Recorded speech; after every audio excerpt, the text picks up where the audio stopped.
안녕하십니까. 대일고 통합과학을 담당하고 있는 최준영입니다. 네, 지금부터 대일고 통합과학 설명회 시작해 보도록 하겠습니다. 먼저 통합과학 설명회를 하기 전에 제가 여쭤보고 말씀드리고 싶은 게 있습니다. 통합과학을 잘 보려면 어떻게 해야 될까요? 당연히 시간을 많이 투자하고요. 그 다음 문항을 많이 풀어보면 자연스럽게 좋은 결과가 있겠죠. 너무 당연한 이야기죠. 그런데 통합과학을 공부할 때 하나 이제 걸림돌이 생깁니다. 누구냐고요? 바로 국영수입니다. 특히나 요새는 국어나 수학에 시간 투자가 특히나 많이 되고 있어요.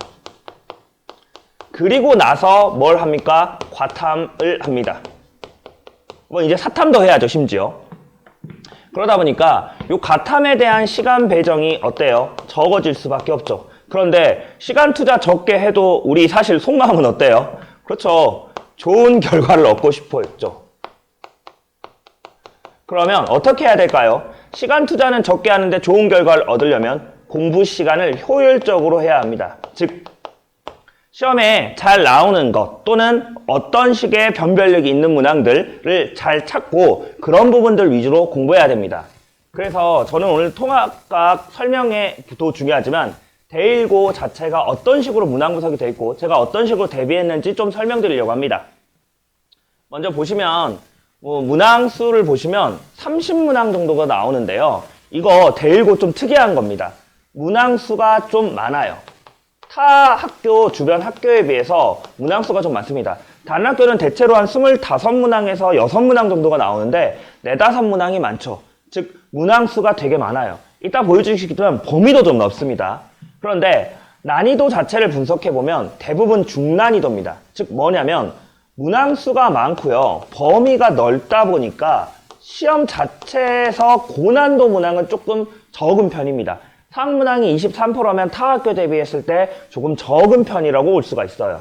즉 범위가 많고 문항수가 많은 게 대일고의 특징입니다. 그래서 중난이도에 해당하는 문항들을 많이 풀어보고 또 시간 전략을 잘 세우는 게 가장 대일고 시험을 잘 보기 위한 키포인트입니다.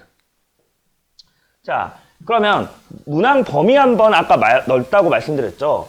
일반적으로 대부분의 다른 고등학교들은 요 중력 역학 시스템까지 잘 안 나옵니다. 중간고사 범위에서.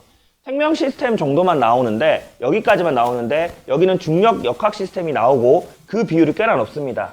예. 요런 특징을 갖고 있어서 타 학교보다 공부량이 조금 더 많이 투자가 필요합니다. 많이 투자가 필요하고 물론 개정이 되면서 1단원이 신설되면서 조금 변화의 가능성이 있어서 요게 빠질 수 있으나 전반적으로는 평균적으로는 좀 범위가 넓은 편이기는 합니다. 그래서 특정 파트를 많이 투자하기보다는 골고루 투자해야 되는 게 대일고의 가장 큰 특징입니다.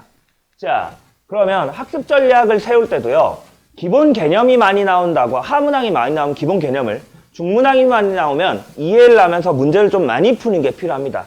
단 여기서 이제 특징은 상문항에 대해서 너무 많은 시간 투자를 하는 게 오히려 좀 손해인 거예요. 왜? 얼마 나오지 않기 때문에 주요한 상문항 몇 가지만 하고 나머지는 주로 중문항을 많이 풀어보고 시간 줄이고 그 다음 실수 안 하는 이런 방식으로 공부를 해야 할 겁니다. 그리고 객관식 문항이 결국 많이 나온다는 뜻인데 객관식을 조금 많이 풀어보는 것이 대일고는 좀 풀어야 합니다. 자, 그 다음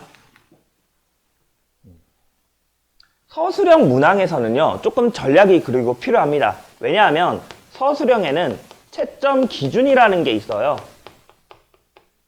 채점 기준이라는 게 있는데 채점 기준에 뭐가 들어가 있냐면 어떤 단어가 들어가면 점수 줘라 라는 게 돼 있어요. 즉 핵심 개념을 먼저 서술하는 게 키포인트입니다. 정확하게 말하면 어떤 특정 단어죠.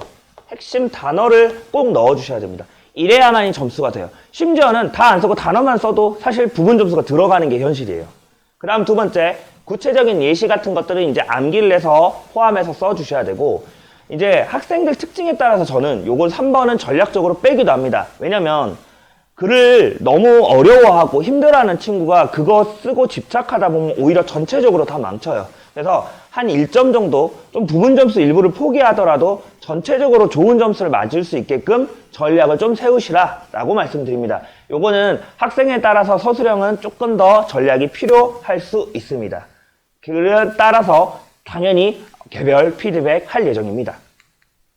그럼 전체적으로 시험 대비는 어떻게 할 거냐? 먼저 기본 개념에 대해서 철저히 할 겁니다. 3월에 할 겁니다. 3월에 빠진 개념 없이 다시 한번 쭉 짚어가면서 전반적으로 점검하고 빈출되는 개념들을 주요하게 더 설명할 거고요.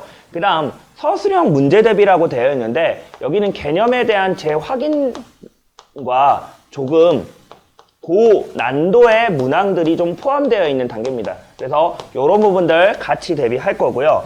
실험 및 응용 개념 정리는 사실상 문항수 자체는 적어요. 그래서 대일고 같은 경우에는 이 부분은 거의 암기해서 대비하는 게 조금 포인트입니다.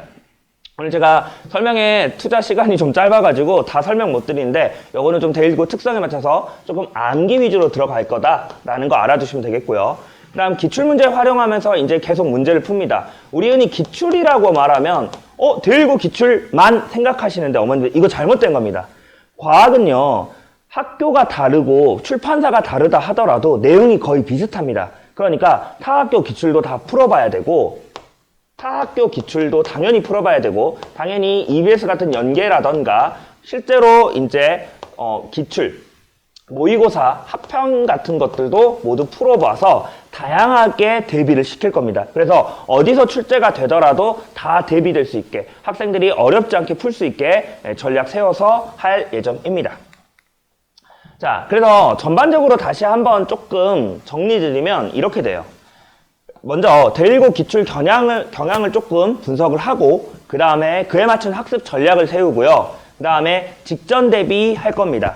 근데 이 직전 대비를 직보라고 생각하시는데 직보는 당연히 이제 전날의 시험, 그 전날 시험에 대해서 많이 대비하는 거고요. 직전 대비라는 게 뭐냐면 학생 개별적으로 전략을 세우는 거예요. 내가 실수를 잘하는 게 어디인지, 시간적인 부족함이 없는지, 또는 어떤 부분이 약한지에 따라서 1, 2주 전부터는 다시 그런 파트들을 보완하고 그런 거 먼저 집중시키고 보완해서 최대한 좋은 성적이 나타나게끔 하려고 하고 있습니다. 그래서 이런 식으로 시험 대비 구성을 했습니다. 그리고 각 개별 이제 날짜마다 수업을 할 때도요. 매주 당연히 개념 수업은 당연한 거죠. 그런데 이 학생들이 이해를 잘 했느냐 안 했느냐 그 다음에 그게 유지되고 있느냐가 중요합니다. 그래서 매주 복습 모의고사 그 다음에 체크 테스트 끝나고 이렇게 구성을 하고 있고요. 수강생들한테 매주 주일에 복습 모의고사 시행하고 있습니다. 진도 나간 만큼 누적해서 계속 시행하고 있고요. 그 다음에 개별 피드백 클리닉 제공하고 있습니다. 그리고 매주 기출 아까 연계되는 과제물들 제공하고 있습니다. 평균 한 100문항 정도 생각하고 있습니다. 그래서 중간고사쯤이면 거의 700문항 정도 매주, 그다음 플러스 직전에 한 200문항에서 저는 한 1000문항 가까이 풀어야 된다고 생각하는 건데 이게 많다고 생각하시겠지만 매주 조금씩 나눠서 생각해보면 금방 하게 되고 그 정도는 해야 사실 좋은 결과를 또 얻을 수 있긴 합니다. 자, 그리고 매주 이렇게 과제 수행한 결과 점수 테스트 문자로 보내드리고 있고요.